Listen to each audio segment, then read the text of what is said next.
Hey, welcome back to the channel. We're going to now talk about hot water tanks and what you should do with them. How often should you replace a hot water tank? Really, we're going to go through when you look at one, because I made this big mistake, why you should not just look at it and say, that thing looks great.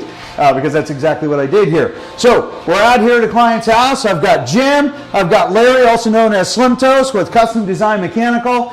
They do furnaces and naturally air conditioning, but also with hot water tanks. Jim, yes.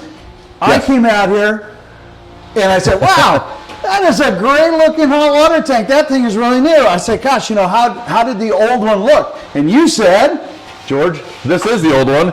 The new one's over there. Case in point, this hot water tank, anybody was probably looking at that, thought it was already replaced. This is such a classic example where you can't, well, as you said, you can't judge a book by its cover, because this is, oh my gosh, this is what, 12 years old? This is 12 years old. So on your water heaters, you're going to find a tag. And this has the serial number, model number, and everything on that. And you're also going to find the date that this water heater was manufactured. Okay. A lot of times, we have stickers that we'll put on here for service record, like on the furnace right here. Right. We have a sticker for this for service record. Okay. We'll also incorporate the water heater information onto those also, so we know when the date of install was on this water heater. So people know, because it may have sat in the warehouse for a year and have a date, but we put a date that we install it. Okay, and that's really where your timeline starts there. Yeah. So let's talk about the timeline really quick. Some folks come to me and they say, oh, George, this hot water tank is 20 years old and it is doing fabulous. How often should you truly replace a hot water tank? Truly, 10 years, maximum. Maximum. Water heaters come with generally a 7-year warranty. Okay. Unfortunately, right after the warranty expires with most things nowadays, they start to fail. And with a water heater, when you have a failure with a water heater, it's usually pretty catastrophic. It's I was going to say, a lot of water. It doesn't just tell you. No. Once upon a time, I was over in Chelan, and as I was in Chelan, I get this phone call, and it says, hey, George, yeah, this is your neighbor. I know, I have you saved in my phone. And he's like, did you know there is a bunch of water running out your garage? And I went, no kidding. And he's like, yeah. So he opened up the garage, and lo and behold, my hot water tank had failed, because it gave me plenty of notice, you know, while I'm on vacation, right? Yeah. Okay, so the nice thing is, as one of the vetted contractors, Jim and Slim Toast, they headed out, and lo and behold, yep, George, your hot water tank failed. The blessing is, it was in my garage. My house sits up a little bit higher, not like this one where it can go directly in your house, because when these fail, that is unbridled water coming through. Yeah. Minimum $3,500 typical structural damage inside of sheetrock and flooring and cabinets and everything else. For something that is a simple maintenance repair, 7 years, 10 years tops, right? 10 years, that's what we recommend. We don't. We won't do anything with anybody's water heater if it's beyond 10 at all. We just recommend strictly changing it. Yeah. Okay. On that end of it there. Let's talk a little bit about when you guys come out and you look at a hot water tank. What's the important stuff here? One of the biggest things that we want to make sure that every water heater has are the earthquake straps. The straps that are down up high, down low. We're in sort of an earthquake prone area, so we need to make sure that the hot water tanks are strapped properly. The little flex line on the gas is definitely not going to hold the water heater from falling off the stand. What? So I know, hard to believe, but if that thing falls off there, it's going to rip that flex loose. So and then that flex loose, and that's, you have most houses run at about 1/4 to 1/2 pound of gas pressure. Okay. Which doesn't sound like a lot, but it is a lot of gas. So if it breaks, it's dumping a lot of gas into your house instantly on that end of it there. And that then, of course, ignition, your house blows up. Yes. Okay, fair enough. Yeah. Different question. Let's say we have an earthquake, we have a natural disaster. Can this actually become your safety reservoir of potable water for your family? Sure, absolutely. So a great reason to make sure that this thing is strapped, because this is what, a 50 gallons. So this is 50 gallons of, hey, I have something to drink, right? Except unless they pull it from the bottom and they haven't maintained it. Yeah. We'll get to that one in a bit. Yeah. All right, keep going. Some of the other stuff to make sure is that your pop-off valve on your water heater is piped and drain to the exterior of your house, or at least all the way down to within 6 inches of the floor. If for some reason this water heater overheats and something happens to it, this little valve right here, right there, is a temperature sensitive valve. So it's going to relieve the pressure so that this big thing does not become a bomb and shoot out, because it will boil this water. If this is capped off, and this overheats, there's nowhere for that water to go except inside this tank and boil and boil and boil. And we've had, not a lot, but a few encounters where people have capped these off because they leak. Instead of replacing, they just put the cap in there because there's something more going on with the water heater. If this starts leaking, there's something going on the inside, which causes this to build up with a tremendous amount of pressure. So let's talk about that. It's a pressure relief valve. Yes. And so when it starts to leak, that means that there's too much pressure. And if somebody caps it off, you've now created a bomb, right? Yeah. Looks like we've got a couple more things going on here in the area. That's awesome. All right. So key number one, if they start to see water dripping out or on the floor, they need to call you right away. Yeah. If there's water coming out of here, or you see it where it vents on the outside of your house, if you're getting pooling water on that end of it there, or if this just goes down, because a lot of them in the homes just need to go within 6 inches of your garage floor. On older homes, that's the way they were. So if you see the water coming out of that, don't ignore it. It's something is going on with either your gas valve is not sensing the temperature correctly with the thermostats, or something's going on with your water heater on the inside on the burners where it's overheating the water on that end of it there. Super important to know. Yeah. All right, perfect. Yeah. The difference between on-demand and hot water tanks. We get this all the time. George, I have a hot water tank. Can I switch to an on-demand system? Can you do that? Yes and no. In most cases, yes, you can. There's certain things that we have to look for when we're going to an on-demand water heater. The venting system on the conventional water heater ties into the conventional furnace venting system. An on-demand water heater has a different type of a venting system. So it vents in a PVC, it's a condensing unit. So this particular house right here on the other side of this wall is just exterior. So this one here would be very easy to just pop a hole right through the wall and go with an on-demand water heater. The other thing you have to look for is your gas line. Your gas line needs to be sized large enough to handle it. This is a 3/4 inch gas line right here that's feeding this furnace right here and this water heater right here. This 3/4 inch gas line, from the distance from the meter to where we are right here, would not handle an on-demand water heater. We would have to run a larger fuel line from the gas meter over to this water heater. This water heater runs at 50,000 BTUs. Generally, a 50-gallon water heater is 50,000. Most of the on-demands are 199,000.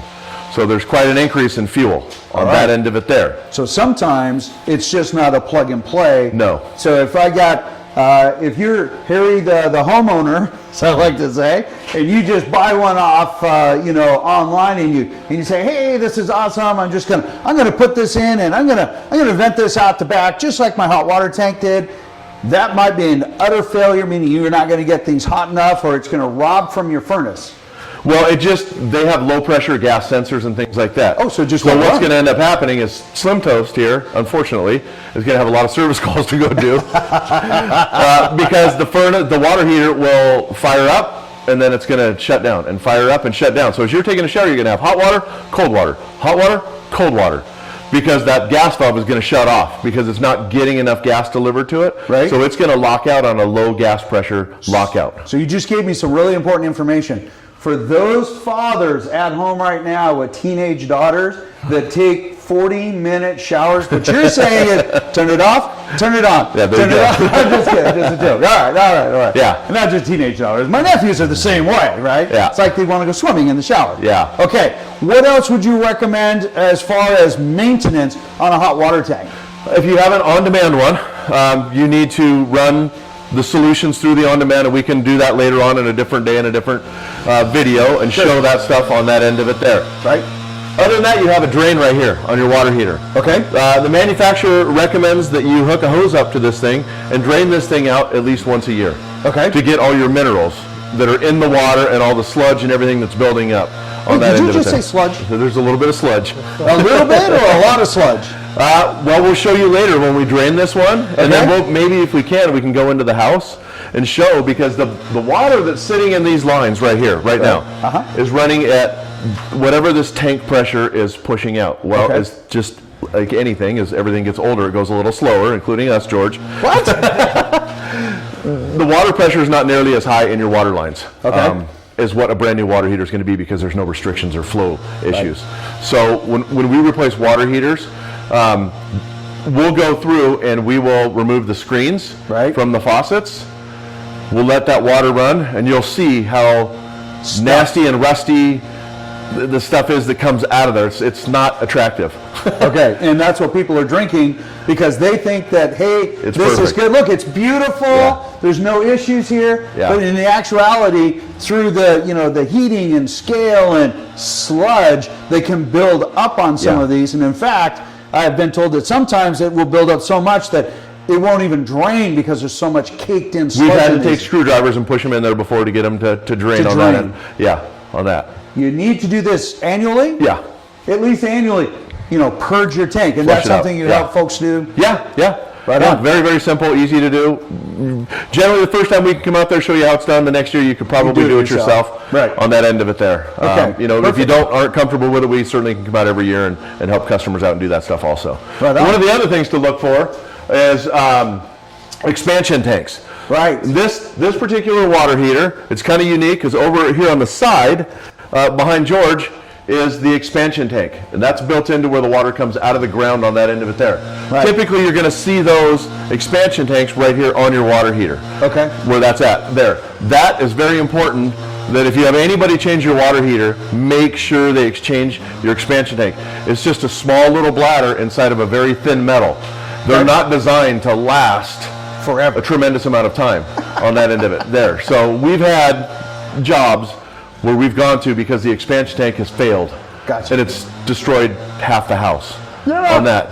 So the Because- expansion tank is like a shock absorber? Yes, correct. Yeah, it's taken that as the water pressure from the street increases, decreases. Right. We don't want this tank to take that abuse Right. of increasing and decreasing pressure.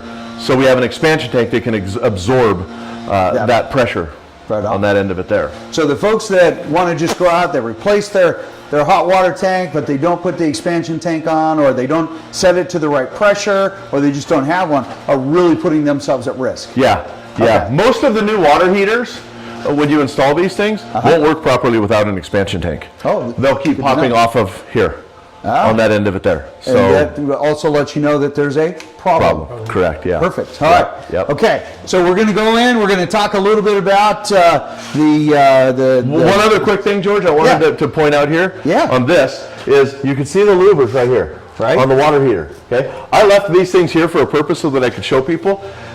This is where your fresh air is coming into your burners. You really want to avoid storing the paints, gasolines, and volatile things right next to where The intake your air is. is coming into your burner. So we left those there so we could show that, because Yeah. that's a very common thing that people store that stuff. Store that stuff at least 3 to 5 feet away from where your water heater's at on the front. The burner is just right behind here. This is a sealed chamber Right. on the front side.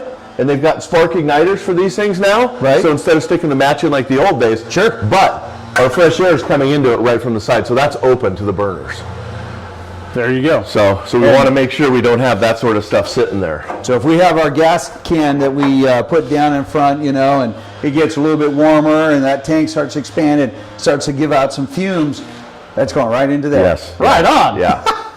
That'll make for quite the surprise. That would be a surprise. Yeah. Okay. Yeah. Surprise! Because Yeah. your house is going to go away, or at least your garage is going to have a fire. Yeah. Yeah. Something At minimum. catastrophic. Yeah. That was kind of the joke. All right. So let's do. We're going to do a little bit of maintenance here, and then we're going to show people what they're going to see, and then we'll do our kind of concluding, and let's go Yep. from there. So in the meantime, hang on a second. We're going to get this thing geared up. All right. Okay. So hang on a second. I'm going to do the end here, and then we'll. I'm just going to plug and play the clean out. Okay. So we get that. What's that? I'm gonna get the hose. No, he's going to do a conclusion deal right here now. So Yep. don't All worry right. about that. So let's do that now, and then we'll bring the hose in and whatnot. All right? Okay. All right, everybody. We did a great job today. We've got this hot water tank. You got to see all the ugliness that came out of it. Jim, Slim Toast, thank you guys very much. You're welcome. Thank you. Their information is going to be held at the bottom of this video, so you can reach out to them. Great customer service. That's why they're one of our vetted contractors. If you have any questions, give me a call. I personally have used them myself. They did a great job. And you know what, guys? Thank you for helping out all of our clients, including the one that you're helping out today. Thank you. All right. Take care, you guys.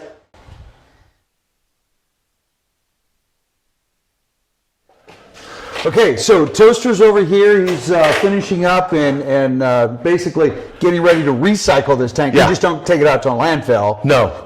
You guys recycle them. We have a can at our shop that's all the furnaces, the ductwork, everything, we throw that into a can, and we have a company that comes out, picks up all that metal and takes it to the recycle yards. Perfect. So it gets repurposed. Yes. Excellent. All right. Now, a little bit of what we were talking about, residential, like, our Home Depot, type, versus a commercial line. Yeah. Talk a little bit about that so basically the viewers can say, which one do I want to do? The commercial line, you're going to obviously spend more money on a commercial water heater, but it's a higher recovery water heater. Okay. It has a higher BTU rating than your standard 50 at 50,000. This is a 50 gallon at 65,000. Okay. So we're going to get a higher capacity, or a higher recovery on our water. When it comes into the water heater cold, it's going to heat up quicker and get up to you quicker in the bathrooms. So for somebody who can't switch over to, say, an on-demand system, this would be a better alternative. This would be, yes, than just your standard regular 50. Okay. Yeah. Now, on that we were talking a little bit earlier, and we wanted to make sure we got this on video for you guys. We talked about, hey, we got Sister Sludge over here, right? where he's taking care of that. And you made a comment about, a tank heating and the sludge.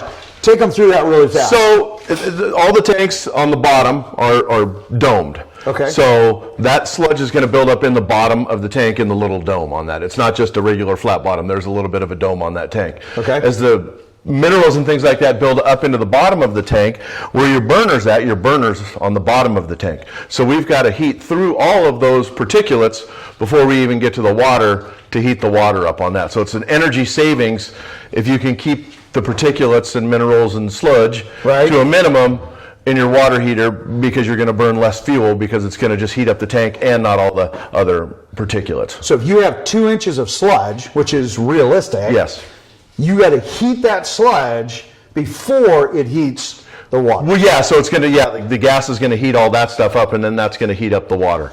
So we can avoid that. Yeah, so somebody who's got a lot of high minerals, especially if they're on a well or something like that, they're going to build up a lot. Even if they're on a public water system, they're still going to have sludge. They're going to have buildup. They're going to have scale. Yeah. So purging that out and whatnot is super critical. Otherwise, you just reduce the efficiency of the tank and early failure. Yes. Yeah. Because those minerals are going to eat away at the liner of your tank. Yeah. Most of these tanks, unless you get into a high-grade commercial, are not all stainless steel lined tanks. So they're going to corrode quicker.